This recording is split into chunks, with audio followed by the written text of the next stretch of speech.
श्री राधा रानी चरण बंदो बारंबार, जिनकी कृपा कटाक्ष ते रीझे नंद कुमार। भक्ति भक्त भगवंत गुरु चतुर नाम वपुए, इनके पद वंदन किए नाशत विघ्न। इनके पद वंदन किए नाशत विघ्न। राधा करावचित फल लववल्लरी के, राधा पदांक विलसन मधुर स्थली के। राधा यशो मुखर मत खगावली के, राधा विहार विपिने रमतां मनो में। श्री राधा विहार विपिने रमतां मनो में। फूल बरसाने वाली की जय। आज का विषय ऋण। बहुत गंभीर विषय है ऋण का। हम समझ भी नहीं पाते और हमारे ऊपर ऋण पर ऋण चढ़ता चला जाता। शास्त्र में मोटी भाषा में 5 ऋण का जिक्र आता है, परंतु उस 5 ऋण को भी हम अपने जीवन में उतारने की नहीं सोचते। अगर ऋण की परिभाषा करी जाए तो सैकड़ों ऋण ऐसे हैं जो प्रतिदिन हमारे ऊपर चढ़ते रहते हैं।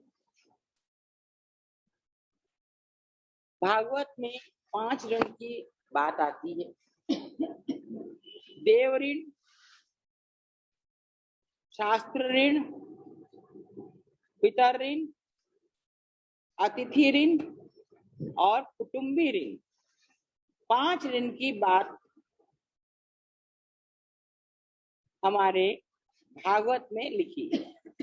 एकादश 11वें स्कंद की 5वें अध्याय के 41वें श्लोक में करभाजन जी ने कहा है कि जो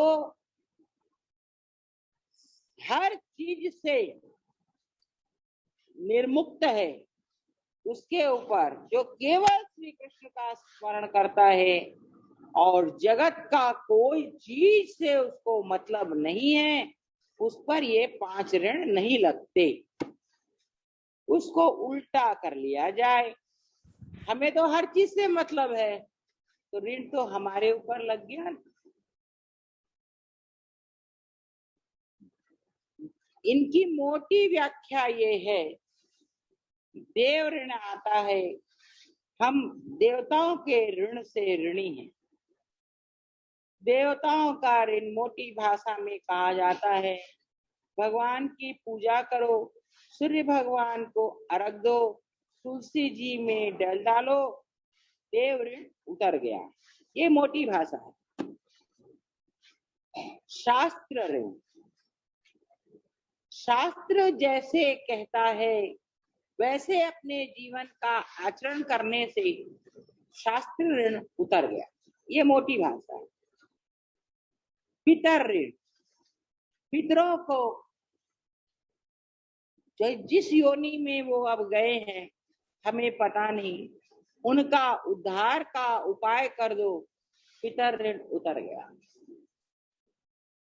अतिथि ऋण, अतिथि आया, उसका आप सम्योचित सत्कार कर दो, अतिथि ऋण उतर गया। कुटुंबी ऋण, जो आपके कुटुंबी हैं उनमें जो कोई विपत्ति ग्रस्त है, पैसा भी बहुत है, मानसिक रूप से किसी बीमारी के ग्रस्त हो गए हैं, किसी भी कारण से वो रोग पीड़ित हैं, चाहे मानसिक, चाहे शारीरिक, चाहे आर्थिक, उनकी मदद कर दो। कुटुंब का ऋण उतर गया। ये पांचों ऋण उतरने की मोटी परिभाषा ये है। अब जब हम इसके सूक्ष्म रूप में जाते हैं तो ये बड़ी विस्तृत बात है। देव ऋण पहला, सूर्य भगवान न तपें तो अन्न नहीं होता, इंद्र भगवान बारिश न करें तो अन्न नहीं होता, अन्न देव की कृपा से होता। उस अन्न को हम इतना संग्रहित कर लें कि हम खाएं और उसमें कीड़े लग जाएं, उसके बाद निकाल कर फेंक दिया, किसी को दिया नहीं। संग्रह ऋण चढ़ाता है। अब आपका प्रश्न उठेगा, हम गृहस्थ हैं, संग्रह करना हमें शास्त्राज्ञा है, हम तो संग्रह कर सकते हैं ना? आप संग्रह अवश्य कर सकते हैं, इसमें कोई भी किंतु परंतु वाली बात नहीं है कि आप संग्रह क्यों कर रहे हैं। पर संग्रह की परिभाषा क्या है ये अलग बात। अगर आपको खेत है तो खेत से आए हुए अनाज को एक साल आपके परिवार में जितना लगे उतना रख लिए, उसके बाद 1/4 अंश अतिथि के सत्कार के लिए रख लिए, उसके बाद जो बचा वह भी आप सजा के रख लिए, संभाल के रख लिए, तो आपके ऊपर देव ऋण चढ़ गया। शास्त्रों में ऐसा वर्णन भी आता है कि हम जितना अन्न एक साल में खाते हैं उसका 1/4 अन्न दान करना चाहिए, ऐसा वर्णन भी शास्त्रों में आता है। हम अगर परिवार के मुखिया हैं और हमारे ऊपर सब भार है तो हमारे पूरे परिवार को खाने में कितना अन्न लग रहा है उसका 1/4 अंश हमें दान करना चाहिए। उसमें से 1/4 अंश माने 25%, 10% ब्राह्मण को, 10% अभ्यागत दरिद्र नारायण को और 5% पक्षियों को। ये 3 हिस्से शास्त्र ने बताए हैं। ये न करने से भी हमारे ऊपर ऋण चढ़ता है। बहुत से लोग ये प्रश्न किया करते हैं, हमारी आर्थिक स्थिति अच्छी नहीं, अगर हम इतना अन्न दान करने लगेंगे तो हमारी आर्थिक स्थिति नाजुक हो जाएगी। उसका और एक उपाय देखिए, उपाय से क्षमा वहां मिलती है जब वास्तव में हमारी परिस्थिति नहीं है। परिस्थिति होते हुए हम मानसिक रूप से कहते हैं कि हमारी परिस्थिति नहीं है, तो वह ऋण हमारे ऊपर चढ़ा ही देगा। अब एक किसान को कहिए कि तुम्हारे घर में अगर एक साल में 100 मन अनाज लगता है तो तुम 25 मन अनाज का दान कर दो, तो वह रोने लगेगा। ठीक है ना? जिसकी परिस्थिति नहीं है वह बहुत तरह से अपना ऋण उतार सकता और एक बात है, अन्न की शुद्धि करके खाने पर हमारी बुद्धि, मन, प्राण सब संतुलित हो जाते हैं और अन्न की शुद्धि होती है भोग से। कुछ भी बने भगवान को भोग लगाइए, तब खाइए और तब पारिवारिक जनों को खिलाइए, तो भी आपका ऋण कुछ कम होता।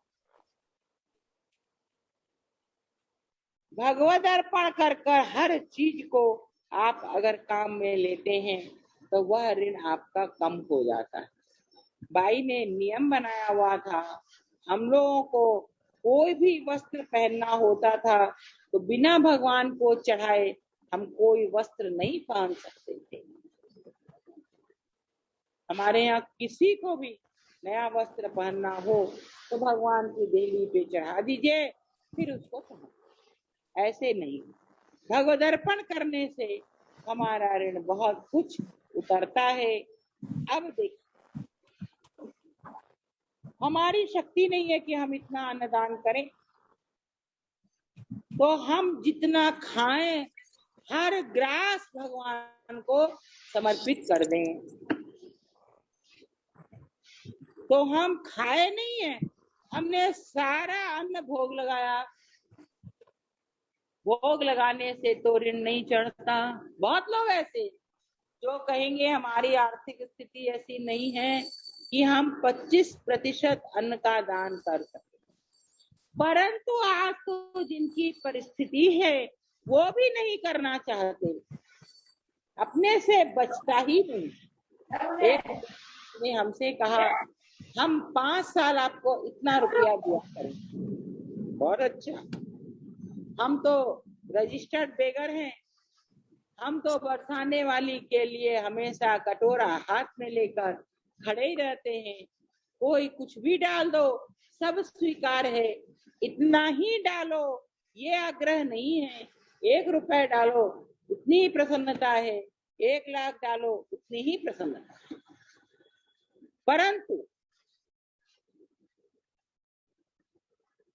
हर ग्रास अगर हम प्रभु को अर्पित करते हैं हमारा ऋण उतरा।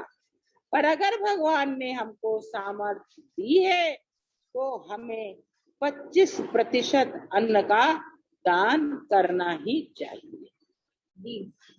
जैसे अभी आप बताते हैं कि हर ग्रास जितना भी आप खाते दिन भर में वो सब कुछ आप भगवान को अपने खा लीजिए, तो आपको तो ये ऋण चढ़ेगा। वो ऋण उस पर नहीं चढ़ेगा जिसकी सामर्थ्य नहीं है। जो नहीं कर सकता वह हर ग्रास में प्रभु आपके समर्पित और खा ले, प्रभु आपके समर्पित खा ले। क्योंकि इसका छोटा रूप नहीं होता है, जैसे 25% आप बोलेंगे आप पूरा 15, तो तब तक सामर्थ्य नहीं होगा इतना बड़ा। वही तो मैंने कहा कि छोटा रूप ये है। फिर आपकी जो मान लीजिए आप 100 किलो अन्न साल भर में खाए तो आप 5 किलो कर दीजिए। सामर्थ्य भर करिए जरूर, सामर्थ्य भर नहीं करेंगे और कहेंगे 25,000 30,000 का मोबाइल। अरे हम क्या बोले कि हमारा भी अब मुंह नहीं रहा, 19,000 का मोबाइल हम भी लिए हैं। कलेजा पे पत्थर रखा, 7 दिन तक ऐसा लगा ये पत्थर बहुत भारी हो गया है। 7 दिन बाद वो पत्थर उतरा। 19,000 का मोबाइल हम पहले सुनते थे तो मेरे कान में कीड़े पड़ जाते थे, और अब तो मैंने ही ले लिया तो हम लोगों को क्या कहे। लेकिन 25,000 30,000 रुपए अगर मोबाइल खरीदने की हमारी सामर्थ्य है, 6,000 10,000 की साड़ियां खरीदने की हमारी सामर्थ्य है, हमारी रोज पहनने की साड़ियां ही 1500 के बिना नहीं आती, तो हमारी सामर्थ्य है तब ना। और अगर सामर्थ्य रहते हम उसका दान नहीं करते तो हम अवश्य अपराधी। वो हमारे ऊपर प्रति ग्रास प्रभु समर्पित करने के बाद भी ऋण रहेगा। ये उसके लिए मार्ग है जिसकी सामर्थ्य नहीं। अब जैसे बहुत से हम जैसे लोग, हम तो नहीं कह सकते हम कमा रहे हैं, जो बहुत से लोग हैं काम धंधा नहीं करते, आमदनी का कोई साधन नहीं है, उनको करना क्या है, प्रभु समर्पित करो और खाओ। भगवान ने ऋण माफ किया, पर सामर्थ्य वो जरूर नापेंगे। ये नहीं कि सामर्थ्य नहीं नापेंगे। हम लोग गिरिराज जी को भोग लगाते हैं तो हम लोग हर चीज का प्रमाण बनाते हैं। 1 किलो गुलाब जामुन बनेगा तो 2.5 किलो प्रमाण है। 1 किलो बेसन का बुंदिया बनेगा तो 5 किलो प्रमाण है। 1 किलो की चक्की बनी तो 1.25 किलो प्रमाण। ये प्रमाण लेते हैं ना, उस तरह हर चीज का प्रमाण लिया जाता है। हलवाई लोग 5 बना रहे, हम लोग 4 बनाते थे, तो हम लोग 4 बनाते थे तो पौने किलो घी जलता था। ये लोग तो 1 किलो से बेसी जलाता है। हम लोग के दाना में इतनी चाशनी नहीं होती थी, हम लोग का सूखा दाना बनता था, इन लोग के में चाशनी चप चप करती।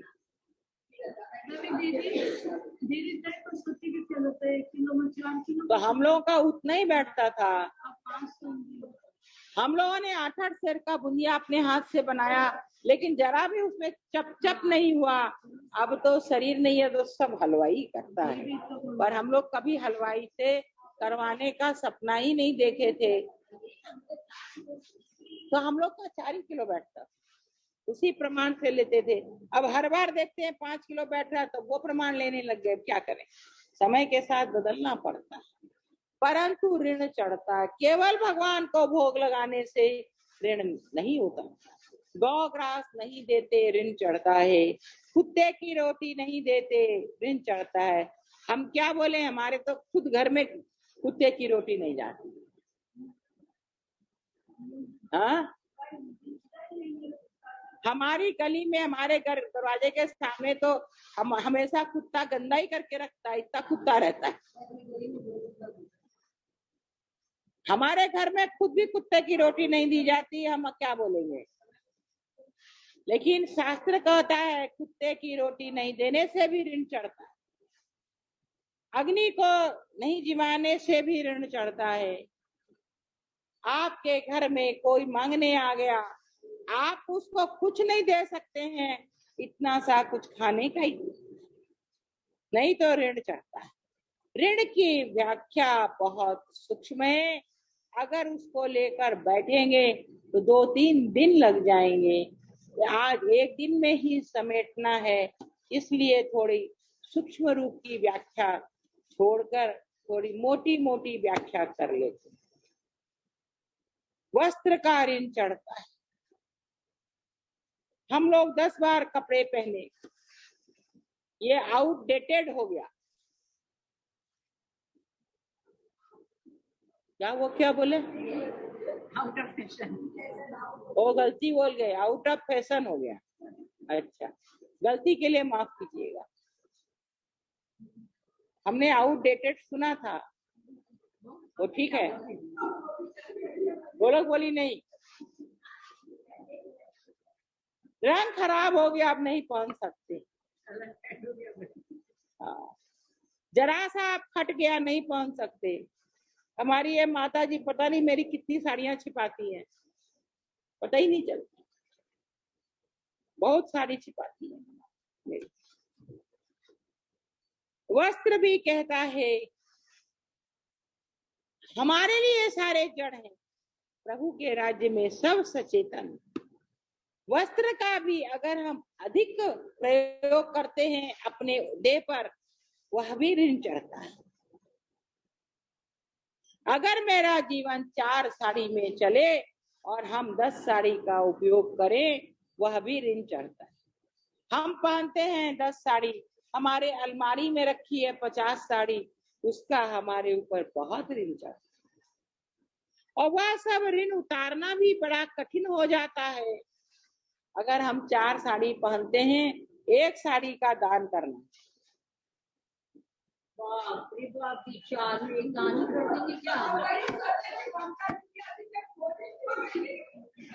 अगर आपकी आवश्यकता 10 साड़ी की है तो 11वीं साड़ी आपके पास नहीं होनी चाहिए।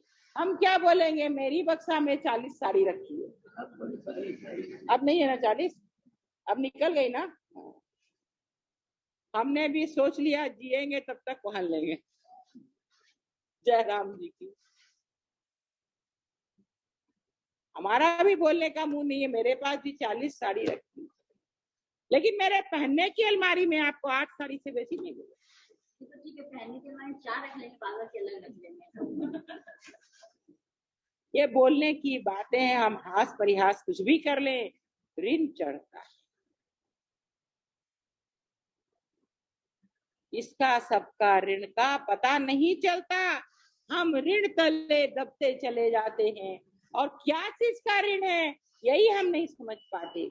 हम 4 बुधवार एक साड़ी पहनकर नहीं आ सकते, लोग क्या कहेगा देखेगा, यही पहन के उस दिन आ गई थी। मेरे पास एक ही बॉर्डर की साड़ी अब 40 बची है, हमको तो यही पहन के आना पड़ेगा।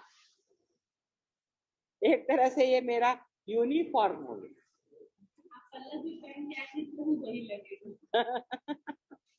पुरानी 2-4 है, बाकी तो एक यूनिफॉर्मिक साड़ियां बनी हुई हैं, वही पहन। लोगों को दिखावा करने के लिए हमारे जीवन में अनजान में बहुत सा ऋण चढ़ जाता है। एक बार हमारी माता जी ने बड़ी लंबी लिस्ट बनाई, राधाष्टमी पर इतने दिन तक हम ये साड़ियां पहनेंगे क्योंकि बाहर से लोग आएंगे। हो गई बात। अब ललिता षष्ठी को सेवा में आई तो स्कूल ड्रेस पहन ली, बड़ी दुखी हुई, बोले हमको तो यही पीली साड़ी भाग्य में लिखी है, पहननी पड़ी, वो साड़ी कब पहनेंगे। दुखी हो गई। हमने कहा पंचमी को, गणेश चौथ को पीली पहनी, दुखी हो गई। हमने कहा पंचमी को कुछ नहीं है, आप अपने मन की निकाल लीजिए, जो पंचमी के लिए रखी वो पहन लीजिए। बोले फिर तो कल सवेरे 6 बजे से भाई पीली पहननी पड़ेगी। बड़ी दुखी हो गई। हम बोले आप वहां से आके पहन लिया, बोले की ना दिखाऊंगी। वैसे नहीं बोले थे कि ना दिखाऊंगी, बोले ना कि हम तो अपने खुद के लिए पहनते हैं। कभी नहीं, हाँ कभी नहीं, ये हम नहीं मानते। आपने स्वयं हमको कहा है, लोग देखेंगे तो क्या बोलेंगे। नहीं दी, ऐसे नहीं। आपको हम याद दिला देंगे, आपके शब्द बाई शब्द हम वहां से मंगा के आपको वो सारे शब्द बता देंगे, एक एक शब्द बता देंगे हम आपका, हमारे पास सब रिकॉर्ड है आपकी बात। फिर सप्तमी के दिन कलश लगाने के लिए, पर्दा लगाने के लिए आना पड़ा, फिर वही स्कूल ड्रेस आ गई। और अष्टमी को तो सवेरे से स्कूल ड्रेस चल गई, थाली लगाना। पहले ही वार्निंग मिल गई कि 4 बजे के बाद हमको कुछ मत कहिएगा, 4 बजे हम सज लेंगे। ये बात बोले थे जरूर कि फंक्शन का होता है, खाली मेला से हम लोग कहीं जाते हैं, यहाँ नहीं पहनेंगे तो कहाँ पहनेंगे, यहाँ भी ये पीला साड़ी। अरे समझ में नहीं आता इस पीले साड़ी की क्या महत्ता है, ये हमारे आज तक समझ में नहीं है कि बाई ने जो ये हमें पीला परिधान दिया है, इसकी महत्ता क्या है। पीला कपड़ा और प्रिया की सेवा में जब हम जाते हैं, के परिधान को पहन कर जाते हैं, प्रिया को हमें देखकर प्रियतम की याद आती है, और प्रियतम की याद आने के बाद वो हमारी सेवा स्वीकार किए बिना रह नहीं सकती, तो हम पीले परिधान। हम उनके सामने जब उत्सव में या किसी सेवा में पीले परिधान में जाते हैं तो उनको याद आ जाती है ये परिधान प्रियतम का है, और प्रियतम का परिधान धारण करके जिसने जो सेवा की उसको वो अस्वीकार कैसे कर सकती है। भले सेवा में कुछ त्रुटि रह गई हो पर वो अस्वीकार नहीं कर सकती। बहुत सोच समझ के बाई ने हम लोगों को पीला परिधान सेवा के लिए दिया।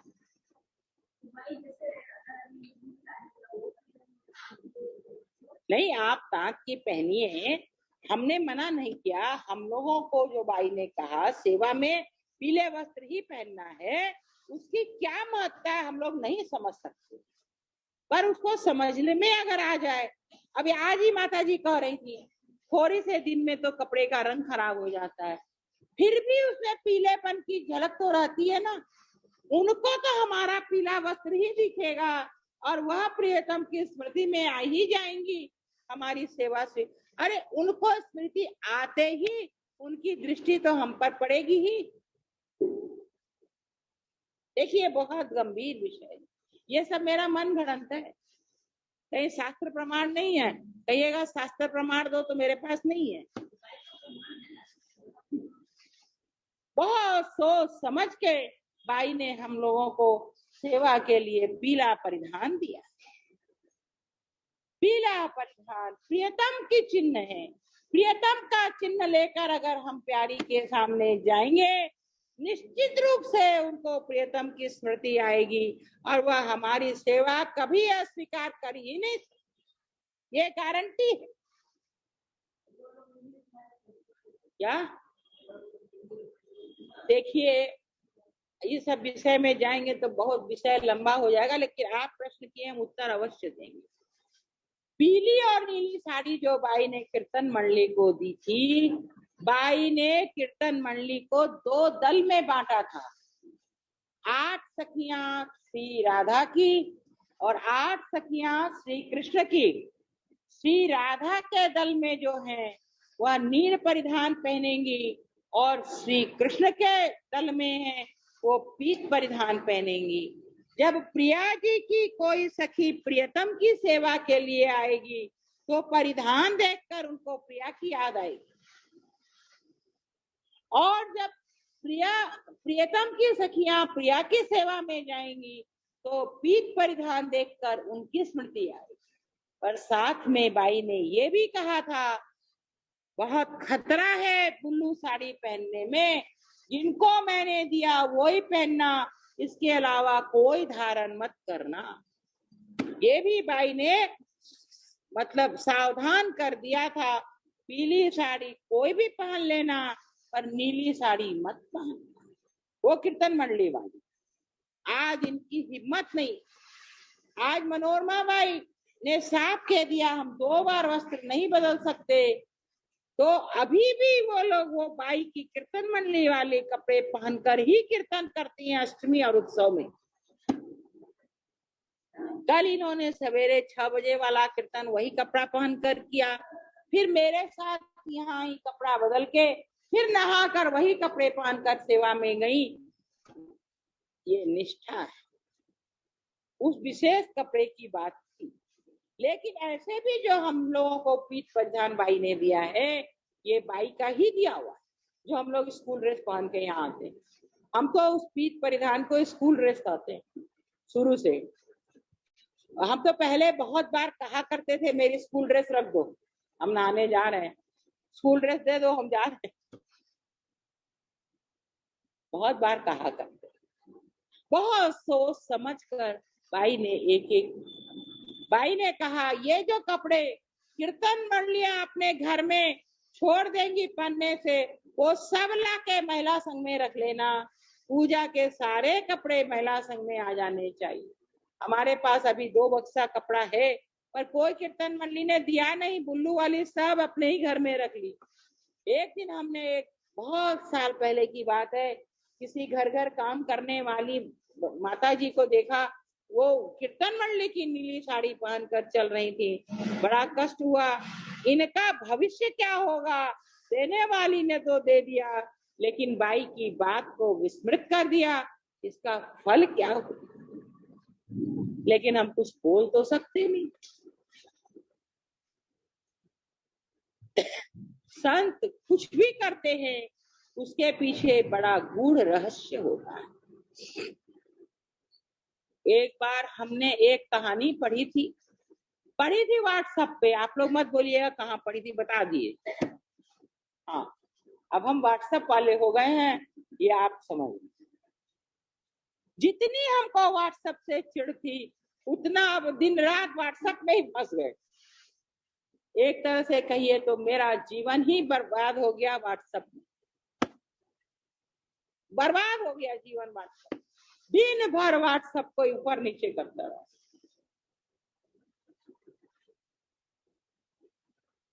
एक पति पत्नी बहुत बार एक अपने गुरुजी के आश्रम में जाया करते, तो गुरुजी को आते प्रणाम करते, जाते प्रणाम करते। उस बार वो अपनी गाड़ी से आए और बच्चों को भी साथ लेकर आए। तो रात में जाकर उसने गुरुजी से कहा, गुरुजी हम कल जाएंगे। गुरुजी ने कहा, देखो कल बिल्कुल मत जाना। तो उसने अपनी पत्नी से जाकर कहा कि गुरुजी ने मना किया है। तो पत्नी ने कहा कि गुरुजी के पास गाड़ी नहीं है, हरदम बिना गाड़ी आते हैं, तब गुरुजी कभी मना नहीं करते। अभी गुरुजी को हमारी गाड़ी का लालच हो गया है। तो फिर उसने कहा कि हमारी पत्नी नहीं मानी तो बोले तब तू अपनी गाड़ी लेकर मत जाना, ऐसे चले जाना। तो पत्नी ने कहा, गाड़ी छोड़कर जाने कहा है, गुरुजी को गाड़ी का लालच हो गया है, हम तो अपनी ही गाड़ी से और इसी यात्रा में जाएंगे, कल ही सुबह जाएंगे। वो जाकर गुरुजी से कहा कि हमारी पत्नी नहीं मान रही है, वह कह रही है हम तो गाड़ी लेकर ही जाएंगे और कल ही जाएंगे। तो गुरुजी हंसे, हंस कर कहे, भैया मेरी बात ना मानो, पत्नी की मान लो, जो करना है करो। आश्रम से गए, पति पत्नी दोनों बच्चे गाड़ी में बैठ के रवाना हुए। कुछ दूर जाने पर ऐसी दुर्घटना हुई कि चारों के चारों साथ और गाड़ी का चकनाचूर, कोई नहीं बचा परिवार। संत किसको कब क्या कह देते हैं और किस रूप में कह देते हैं, हम समझ नहीं पाते।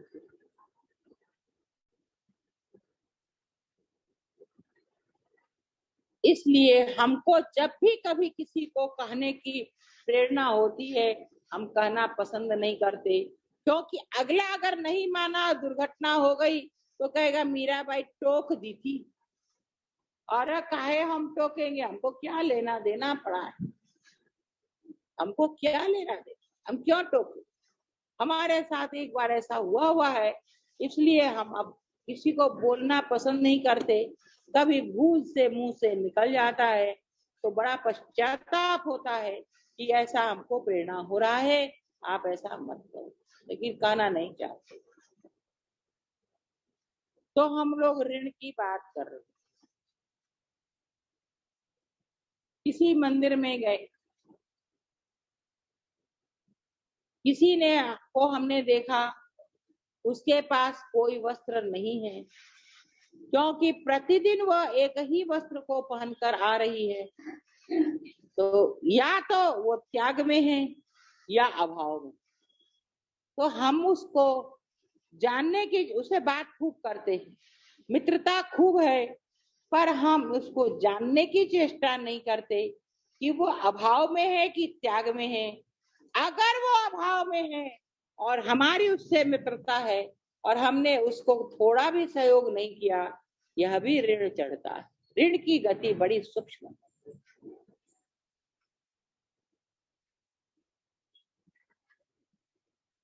हमारी माता जी कई बार हमसे कहा करती, आप लोग की साड़ी तो फट फट फट जाती है और नई आ जाती है, हम लोग की सिंथेटिक साड़ी तो फटती नहीं, 2 साल तक पहनते रहो, जी उब जाता है, पर साड़ी फटती। हम सोचे अब के हम भी अपनी सिंथेटिक साड़ी सफेद बनवा लेंगे, 2 में जीवन निकाल लेंगे। फिर याद आया खादी का नियम है, तो सिंथेटिक पहन भी नहीं सकते, इसलिए नहीं बनवा सकते। लेकिन हमारा मन क्यों उतरा, इसको शास्त्र प्रमाद कहते, प्रमाद की संज्ञा दी है शास्त्र। वस्त्र क्या चीज के लिए है, ये लक्ष्य पर पहले आइए। वस्त्र फैशन करने के लिए है कि तन ढकने के लिए? और अगर तन ढकने के लिए है तो किसी वस्त्र के न फटने पर हम दुखी होए क्यों? अन्न पेट भरने के लिए है कि भोग करने के लिए? जी हम लोग तो भोगी, हम तो भोगी मानते हैं। अगर हम भोग मानते हैं तो एक एक कौर के साथ हमारे ऋण चढ़ता है, एक एक वस्त्र के साथ हमारा ऋण चढ़ता है। पेट भरने के लिए तो कुछ जो मिले सो खा सकता है। नहीं, ऐसा है, ऐसा भी संतों ने कहा है कि वृत्ति ये होनी चाहिए कि जो मिल जाए उससे पेट भर लें, पर अगर कोई बहुत अच्छा भी मिल गया तो उससे इनकार ना करें। मन में अच्छा लग रहा है तो खा लीजिए, परंतु नहीं मिला तो दुखी होना मतलब हम केवल जीने के लिए खाते हैं, ये बहुत बड़ा रीजन। दुखी नहीं होते, लेकिन बनाते तो वही है जो खुद के मन में आते हैं, यहाँ से वो ठीक है। हम एक बार वृंदावन गए थे, दुर्भाग्य से हमारी एक बुआ हमारे साथ चली गई। अब एक कमरे में बुआ, एक कमरे में हम, चौका एक था, भोजन बनता था। बुआ जल्दी सोती, जल्दी उठती थी, हम उसमें देर से उठा करते थे। अब 5 बजे वो आके मेरा दरवाजा खटखटा के पूछती, आज भगवान के लिए क्या बना दो। बड़ा गुस्सा आता। हम कहते सीधे से काहे नहीं बोलती कि आज हमको ये खाना है। बड़ी शौकीन थी खाने की। हम लोग के घर में खाने के शौकीन सब रहे, और इतने शौकीन रहे हैं, अंगूर भी छील के खाए जाते थे हमारे घर में। अंगूर भी अभी वाले हमारे घर में नहीं, जहाँ हम पैदा हुए उस घर में अंगूर भी छील के खाए जाते। सोच लीजिए कैसा खाना हो। अगर हमारे लिए कढ़ाई की पूड़ी बन गई और 2 नहीं फूली तो वो हमारी थाली में नहीं आएगी, अगर तीसरी फूली तो तीसरी आएगी, केवल फूली पूड़ी हम लोग की थाली में आएगी, और जितनी नहीं फूली सब रिजेक्ट होती चली जाएगी। थाली में रोटी है और रोटी आ गई तो नहीं लेना, खत्म हो गई नहीं आ गई तो थाली पर नहीं बैठना है, उठ के खड़े हो जाना, चाहे भूख ही लगी है। इतना प्रमाद था हम लोग के जीवन में। 1 बजे भोजन का समय है, 1:05 पे थाली लगी तो भोजन नहीं करना। 1 बजे थाली लगाकर आवाज दो कि थाली लग गई, 1:05 हो जाएगा तो भोजन नहीं करना। 8 बजे सुबह कलेऊ का समय है, 8:05 हो गया तो नहीं खाना।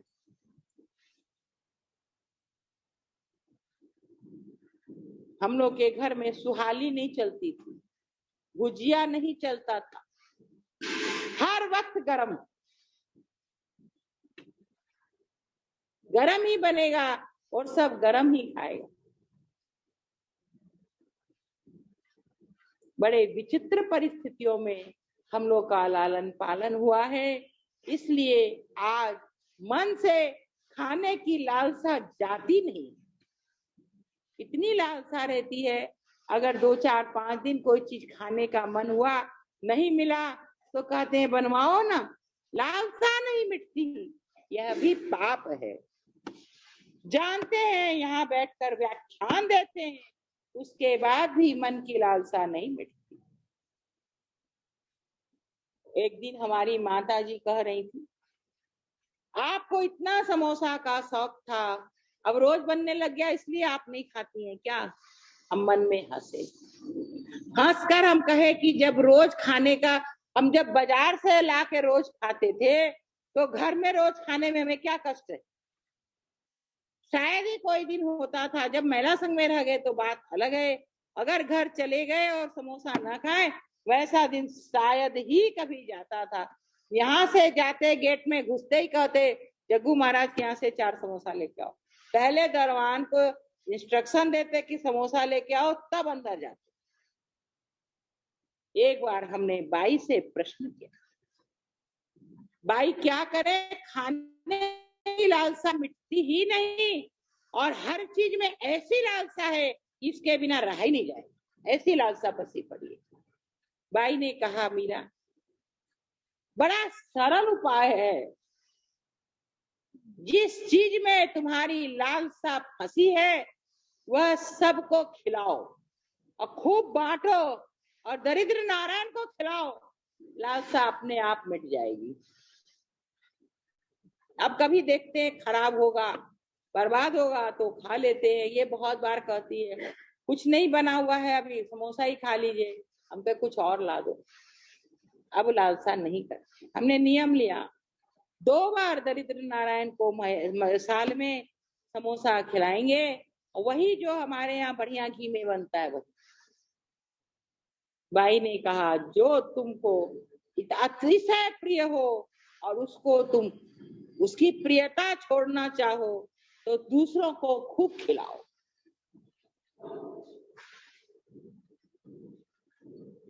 डोसा में हमारी लालसा इतनी फंसी हुई थी कि हम 5,000 रुपया में कलकत्ते में आदमी से बात करके आए कि तुम आके केवल 3 टाइम हमको डोसा बना के खिला देना।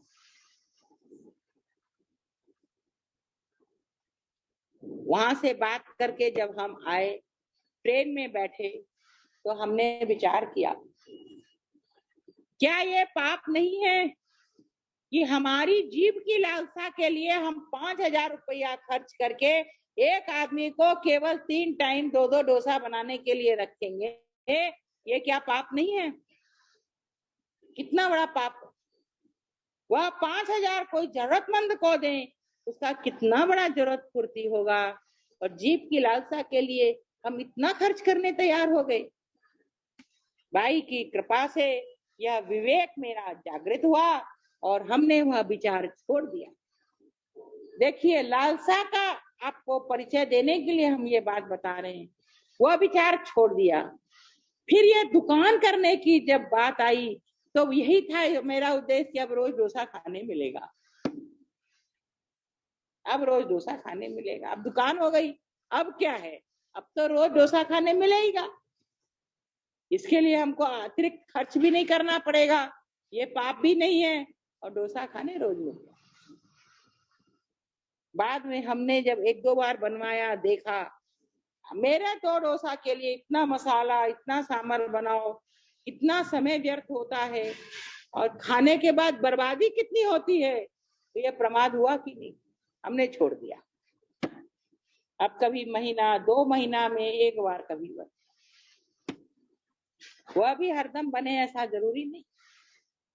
हमारी लालसाओं का दमन हम स्वयं कर सकते हैं, पर हमें यह विवेक रखना होगा इससे हमारा क्या नुकसान है और क्या फायदा है।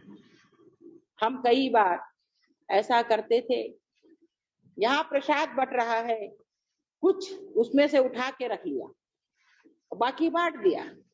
मान लीजिए, उदाहरण देते हैं, अभी बेसन का लड्डू हमारे यहाँ बहुत प्रचलित है, इसलिए बेसन के लड्डू का उदाहरण दे रहे हैं। अभी बना है ना, बड़ा प्रचलित है।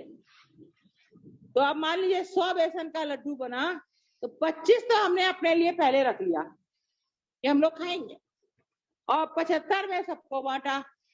अब बांटने के बाद जब वो खत्म हो गया, किसी ने कहा 2 बेसन का लड्डू मना दे दो, अब नहीं है, खत्म हो गया। अरे वो 25 जो रखा है उसमें से नहीं देंगे, क्योंकि वो हमको खाना है, वो हम खाएंगे 10 दिन तक। मांगने वाले ने 1 दिन 2 लड्डू मांगा, हमने ना कर दिया नहीं है, क्योंकि हमने बांटने के लिए 75 लड्डू ही निकाले थे, उसमें नहीं है तो हमने झूठ भी नहीं बोली। ये बड़ी सूक्ष्म झूठें होती है। हमारे पास जो 25 है उसका क्या होगा, उसमें से हम 2 नहीं दे सकते क्या? तो ये सब हमारी जो कमजोरियां थी, जब हमारे जैसे समझ में आती है, अब हमने नियम बनाया, प्रसाद की चीज को एक बार खाना है, दोबारा नहीं। चाहे वो आधा खाओ चाहे 1 खाओ, एक चीज एक बार खा लो, उसको दोबारा नहीं खाना है। संग्रही वृत्ति अपने आप मिट जाएगी ना, कि भैया हमको खाना ही नहीं है तो हम रख के क्या करेंगे, बांट दो। संग्रह की वृत्ति अपने आप मिट जाएगी ना। धीरे धीरे बुद्धि आती है, तब समझ में आता है, एक चीज भोग लगी हुई जो प्रसाद सबको बट रहा है, वह एक बार से दोबारा मत खाइए, ऋण नहीं चढ़ेगा। और आपसे किसी ने नहीं मांगा और आपने खा लिया तो ऋण नहीं चढ़ेगा, परंतु किसी ने मांग लिया और आपने अपने लिए रख लिया तो पूरा ऋण चढ़ जाएगा।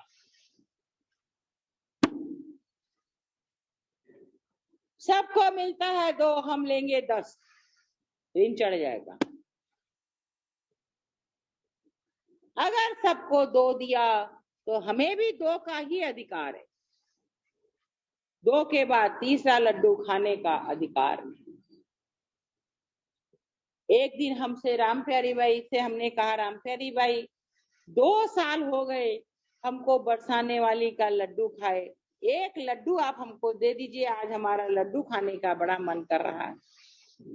तो राम प्यारी बाई मेरा मुंह देखने लगी। ये बात आज से 32 साल पहले की है, जब ये 87 वाली कथा नहीं हुई थी, उसके पहले की। तो हमारी ऑफिस में एक डब्बे में लड्डू रखा रहता था। सब हमको कहते थे, हम लोग तो यहाँ वहां से आके देंगे, तुम गेट पर बैठी रहती हो ऑफिस में, आए उसको दे दिया करो। हम दे देते, खाली होता डब्बा फिर भरवा लेते। तो रामफे वही बोली, रोज डब्बो भर का तना जो लड्डू दे, तू नहीं खावा तो की न देवा। हम चुप हो गए, बोले एक लड्डू के पीछे डब्बा का डब्बा ही रोज खाने लग गए, हमको वो एक लड्डू अब नहीं चाहिए। हमको दिया, एक डब्बो जब खाऊं तो 4 करी थी, तेरे कहना जब इतना लड्डू रहा है तो तू एक लड्डू खाना की नादरी 2 बरस से बैठी है। बोले वो आपने हमको बांटने के लिए दिया है, आपने ये नहीं कहा तो मन करो खा लेना, हम उसमें से उठा के होगा कि आप बच्चों हमको बांटने के लिए कोई चीज मिले और हम खा लें या अपने किसी निजी व्यक्ति को दें, वह चोरी हुई कि नहीं? जो लोग यहाँ रहते वो तो यही खाएंगे, तो यही खाएंगे तो वो अपने खाने का हिस्सा ले लेना पहले। देखो इसमें भी बड़ी सूक्ष्म बात है, प्रश्न तुमने उठाया। ये दोनों बाहर का नहीं खाती, ये कृष्ण सदन का कुछ खा लेती है, वो भी नहीं खाती, पर उसके पीछे भी बड़ा राज है। हम बोलेंगे नहीं इस विषय पर, नहीं तो ये हमको घर जाकर 2 डंडा जरूर मारेगी। और मेरे ही कमरा में मेरे ही पास एक लाठी टंगी हुई है, वही उठा लेंगे जाते जाते। पहले कहेगी चला नहीं जा रहा, फिर वो लाठी लाके मेरे पीठ पे जमा देगी, तब हम क्या करेंगे? हम नहीं खाते बाहर का, ये क्या है बताइए? त्याग। तो त्याग में खाने की वासना कहाँ से आ गई? जी बाजार में तो हर किसी हाथ का, हर किसी व्यक्ति का रहता है, यहाँ जो बनता है वो एकदम शुद्ध रहता है। तो हम जो बाजार का नहीं खा रहे हैं वह, और किसी का छुआ नहीं खा रहे हैं घर में भी, तो ये त्याग की वृत्ति से ना। तो त्याग की वृत्ति में खाने की वासना को स्थान कहाँ है? त्याग की वृत्ति आपका मन से को ही ना। अच्छा, वो तो किसी को करने से। आप हमको कहिए, हम गंगा जी में खड़े होकर बोल दें, गंगा जल प्रसाद जो हलवाई बनाए भोग लगने के बाद एक बार खाने पे तुम्हारा अधिकार है, तुमको दोबारा नहीं खाना है। गंगा जी के बीच में खड़े होकर हम बोल सकते। मेरे सामने कहा, और मेरे को कहा था कि जो कुछ बने ये एक समय खाए उतना इसको दे देना। मेरे सामने हुई, हम यहाँ बैठकर झूठ नहीं बोलेंगे, गंगा जी का प्रमाण दे रहे हैं, बरसाने वाली का प्रमाण दे रहे हैं। तो ये त्याग जिसने सिखाया उसका हम आधा ले आधा न ले, तो ये भी तो हमारे प्रमाद का ही विषय बना।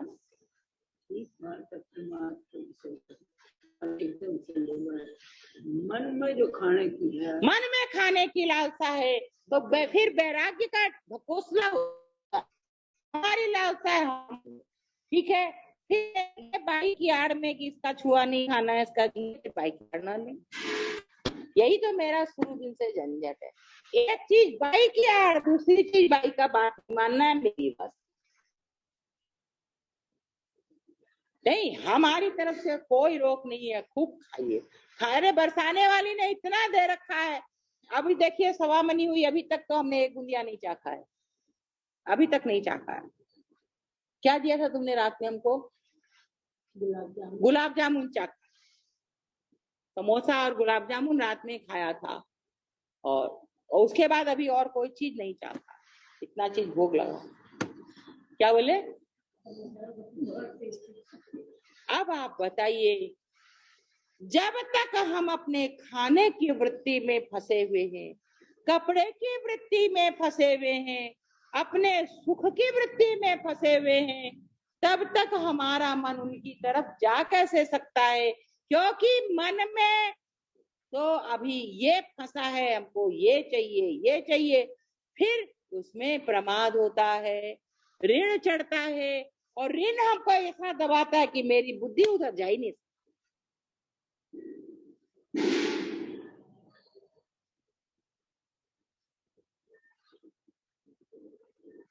हमारी माता जी 3 दिन पहले एक ठो मिक्सचर का पैकेट लेकर आई, बोले ये आपको बहुत पसंद है, खा लीजिए। हमने कहा आलू में भुजिया मिला कर दे दो, ये मत डालना।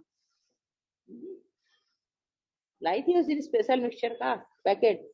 हमने कहा ये नहीं खाना है हमको, हमको भुजिया आलू खीरा टमाटर मिला के दे दो। नहीं था कुछ कलेवा मेरे लायक, स्वाली वाली हम नहीं खाना पसंद। हमने ये मिला कर दे दो, सबसे हल्का भोजन कर ले। हम तो अक्सर ऐसा खाते हैं, सबके लिए बनता है तो हम खाने से इनकार नहीं करते, खूब खाते हैं। हमारी किसी भी चीज में से खाने की वासना नहीं निकली है, हम डंके की चोट खाते, कहीं से मेरी वासना नहीं निकली है। अगर हम ये कहें कि मेरे खाने की वासना नहीं है, अपराध है, गलत है। और क्या हम कहें, हमारी हर चीज में खाने की वासना फंसी पड़ी है।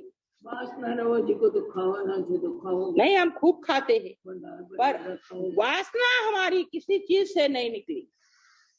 एकदम डंके की चोट कहते हैं। आप कहिए, हम लिख लिख के एक एक आदमी को दे दें, हमारे खाने की वासना नहीं।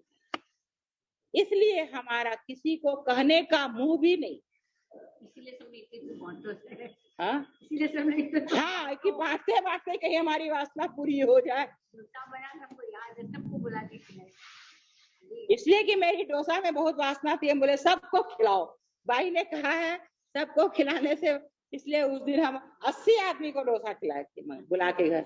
बहुत माता जी गुस्सा करी, ये टूट रहा है, ये टूट रहा है, आपका क्या लगा, उसको बुलाओ, उसको बुलाओ। हाँ, उंगली दुख रही है, ये टूट रहा है, आपका क्या, बुलाते जा रहे हैं, बुलाते जा रहे हैं। 80-90 आदमी आके खा के और बैठ के डोसा बनाओ। बाप रे बाप, उस दिन की आजकल दुखड़। तो जब वो 5000 के आदमी को मना किया तो कुछ तो करे।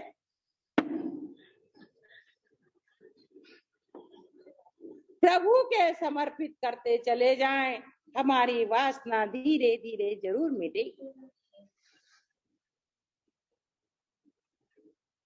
भोग लगे तो प्रसाद खाओ।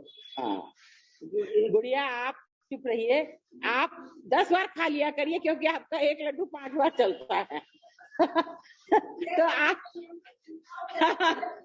अपना 2 लड्डू ले लिया करिए और उसको 10 बार में खा लिया करिए। कि मैं तो एक लड्डू में इतना सा खाऊं, फिर दोबारा को नहीं खा सकूं, तो मेरे को एक लड्डू ही पड़े। लड्डू खा लेती, फिर दूसरे दिन होती बेसन को लड्डू बहुत बात तो हर भोग में कहेगी बेसन का लड्डू बनवा दे। जितना देव जी को कहो, आज भी सुमित्रा कहती बोली भाई बेसन का लड्डू तो ने जिकन देव जी को कदे राम तो एक लड्डू रख। प्रसाद का महत्व है सावित्री बाई, बेसन के लड्डू का कोई महत्व नहीं है।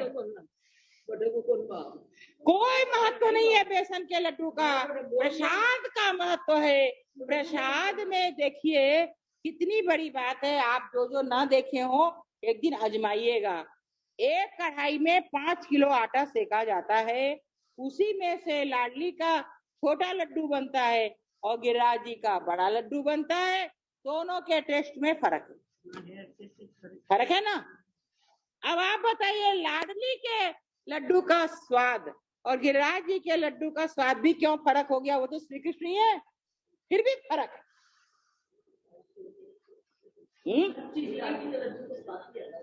उसका स्वाद एक कढ़ाई में बना, एक आदमी ने ही कुछ छोटा बांधा कुछ बड़ा बांधा, भोग लग के आएगा तो तुम प्रसाद खा के देख लो, अभी बैठ के दोनों लड्डू एक संग खा के देखना, स्वाद में फर्क है। अब ये है प्रसाद का महत्व। गिरिराज जी उसमें अपनी छाप छोड़ते हैं, लाडली अपनी छाप छोड़ती है। अब जो लाडली के भक्त हैं उनको गिरिराज जी का लड्डू कहाँ से भाएगा? मला मनसे कार्तिक में लगा जैसे एक टुकड़ो। 3 साल पहले मैं मद्रास में थी ना, राधा स्क्रीन का दिन पर भाई अच्छा लगा आपको फोन के का प्रसाद दो। जो रीना अपने सोसाइटी में, रीना इतना बूंदी खाते हैं, आटा का लड्डू खा लिया, ऐसा तो स्वाद कभी नहीं आया उनमें, बहुत ही स्वाद है। जीवन के अंदर उनको सब कुछ सौंप दीजिए, अपने जीवन को प्रसाद बना लीजिए। बहुत बड़ी बात है, अपने जीवन को प्रसाद बना लीजिए। तो इसका ये अर्थ नहीं हुआ कि अपना खाया जूठा सबको बांटने लगे कि हम ही प्रसाद है, लो हम खाए तुमको दे रहे हैं, ये नहीं। अब जीवन प्रसाद कैसे बनेगा, आज उतना विवेचन करने का समय नहीं है। ऋण की बात भी अधूरी रह गई, दूसरे प्रसंग चल गए। हमारी एक बहुत गंदी आदत है कि हम किसी भी बात को शुरू करते हैं, पूरा ही नहीं कर पाते, बड़ा हो जाता है। जीवन के अंदर ऋण के ऊपर हमेशा ध्यान रखिए। एक बार हम ऑफिस में बैठे हुए थे, बाई ने हमको ऊपर बुलवाया। ऑफिस से जब बाई बुलाते थे तो हम बड़ी गुस्से में आ जाते थे और जाके बोलते थे क्या है, ऐसे बाई को क्या है, बाई कहते बैठो ना मीरा, बड़ा प्यार से बोलते, बैठना पड़ता, बैठे। बाई ने कहा देखो मीरा, एक जीव के उद्धार के लिए साप्ताहिक एक भागवत, 350 विष्णु सहस्त्र नाम, 7 लाख हरे राम का जप, 7 लाख ओम नमो भगवते वासुदेवाय का जप, 7 गीता जी, ये करके 12 ब्राह्मण का भोजन, गौदान और दरिद्र नारायण का भोजन करने से एक जीव की मुक्ति होती है। अब गौदान का समय तो नहीं रहा तो गौ के चारा के लिए कुछ डाल दिया जाता है, लेकिन इतना करने से एक जीव की मुक्ति होती है। सुन लिया, कोई मतलब नहीं इन बातों का। बाद में जब बुद्धि आई तब हमने उसका अपने मन में विवेचन किया, तब हमको समझ में आया कि बहुत वगैरह बाई करवाया जीव उद्धार के लिए, परंतु इतने विधान से नहीं। क्यों कि वो संत थे, भाई जी बहुत अनुष्ठान कराते थे। बाबा को हमने नहीं देखा, भाई जी का सुना, बाई का देखा, तो वो लोग छोटा अनुष्ठान से एक जीव का उद्धार कर देते। सेठ जी तो चरण रखते वहीं पर भूत को भगा देते थे, उनकी शक्ति थी। तो बाई ने सोचा कि अब हमको ये काम इसको सौंपना है, तो बाई ने हमें बैठा कर, क्यों मेरे में तो वो शक्ति नहीं है ना, तो विधि विधान बता दिया। इस विधि से एक जीव का कल्याण होता है और 7 पीढ़ी का कल्याण करवाना हमारा धर्म शास्त्र बताता है। हमने उसको 2 पीढ़ी तक लाके सीमित कर दिया, क्योंकि अब कलयुग में 7 पीढ़ी तक इतना 7 पीढ़ी का कोई नहीं कराएगा, 2 पीढ़ी का रहेगा तो कोई करा ही लेगा। अभी 6 साल से हमारे यहाँ हो ही रहा है ना, शायद ही कोई दिन बंद होता है, 6 साल से चल ही रहा है ना। पितर ऋण शोध, हमारे को कोई कहता है बाप दादा क्या छोड़ कर गए हैं, हम ही ने जो किया सो किया है। अरे तुम्हारे शरीर को तो बाप दादा ने बनाया ना, बाप दादा की आज भी तुम पर छाप है कि नहीं, तुमने कमाया किसके आशीर्वाद से कमाया, बाप दादा के आशीर्वाद से ही तो कमाया, उनके लिए आज तुम्हारे पास कुछ नहीं। चलिए इस विषय पर हमको अधिक बोलना उचित नहीं है, जिसको समझ में आए कराओ, जिसको ना समझ में आए मत कराओ। बताना हमारा कर्तव्य है। हम प्रत्येक व्यक्ति को जो हमारे पास आता है बता देते हैं। हम इतने ऋण से दबे हुए हैं कि हर वक्त जीवन में कष्टों का सामना करना पड़ता है। शारीरिक रूप से भी कष्ट आते हैं, मानसिक रूप से भी कष्ट आते हैं। शारीरिक के कष्ट को कई भागों में बांटा जा सकता है। एक तो प्रारब्ध, एक आज हम कर रहे हैं, एक हम ऋण के बोझ से तलब। ये कई प्रकार से हमारे शारीरिक ऋण हमें परेशान करते हैं, परंतु ऋण से हमेशा सावधान रहना चाहिए। रास्ते चल रहे हैं, कुछ पैसा गिरा हुआ दिख गया, हमने उसको उठा लिया, इसको भी दोष माना गया। तो दीदी को पैसे जैसे रोड पे गिरा हुआ उठा के तो तुम मंदिर में दे दिए तो तुम्हारे ऊपर ऋण चढ़ गया। पहले तो ये कहा जाता था जिसका पैसा गिरा है वो वहां खोजने आएगा, उसको नहीं मिलेगा तो वो दुखी हो जाएगा। लेकिन आज के युग में तो दूसरा उठा लेगा, पर तुम क्यों उठाओ, तुम उसका ऋण क्यों लो? देखिए तो वही छोड़ दे हम लोग एकदम नजरअंदाज कर दो। अच्छा एक बात बताओ, मेरे साथ ऐसा हुआ है, वो उठा के मंदिर में दे दिए। पैसा तो तुम उठा ली, ठीक है, आज नोट तो तुम उठा ली, वहां पर अगर सांप मिले तो उठा लीजिएगा क्या? पैसा तो भाई रुपया तो बहुत हाँ, इसका बहुत बड़ा अपराध है। कहीं पर पड़ा हुआ पैसा उठाकर हमने किसी को दे दिया, बहुत बड़ा अपराध है इसका। आपका नहीं है, आप आंख बंद करके उधर से निकल जाए, आपको क्या पड़ी?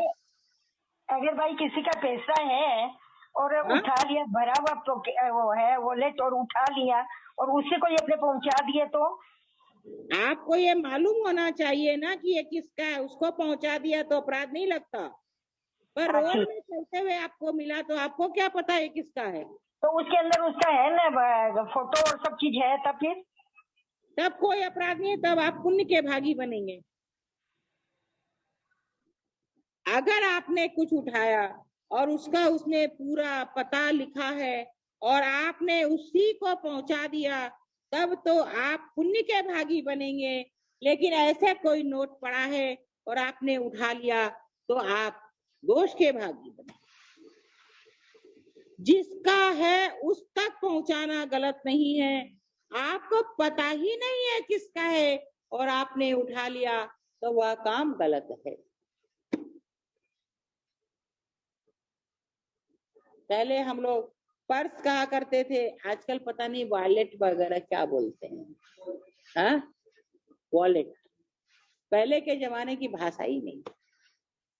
अगर वो मिला तो उसमें तो उसका सब नाम पता है, पर ऐसे पड़ा मिलेगा उसमें उसका नाम पता कहाँ से आया?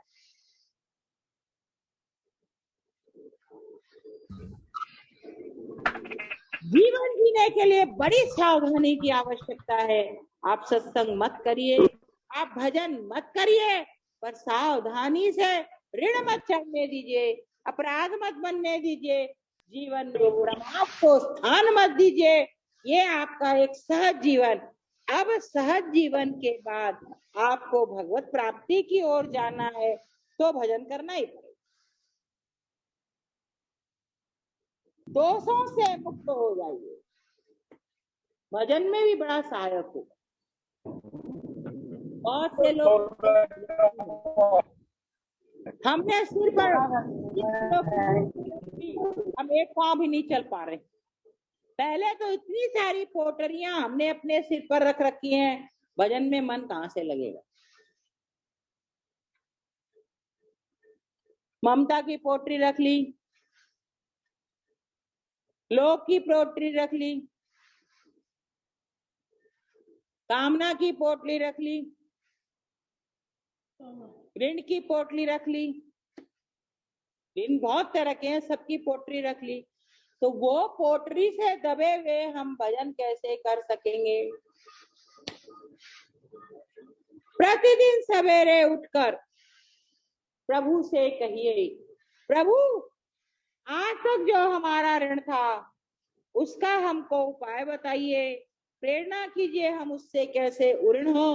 आज हम पर कोई ऋण न चढ़े, आज हम जीवन में प्रमाद न करें, आज हमसे कोई का अपमान न हो। आज हमको आप ये शक्ति दीजिए। प्रभु की शक्ति से हमारा वो दिन सुरक्षित बीत सकता है। बोल बरसाने वाली की।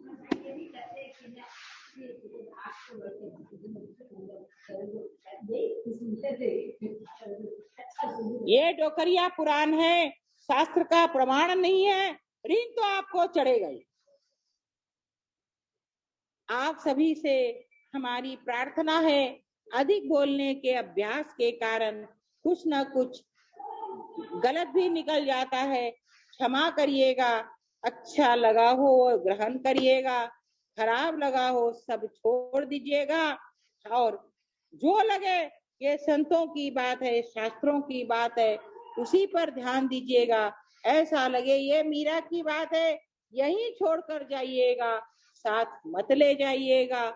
आप सभी से हमारी गलती के लिए क्षमा मांगते हुए सत्र को हम विश्राम देते हैं और भावना सागर के सभी सदस्यों के चरणों में हम निवेदन करते हैं, हमसे जो त्रुटि हुई हो उसके लिए क्षमा कीजिएगा।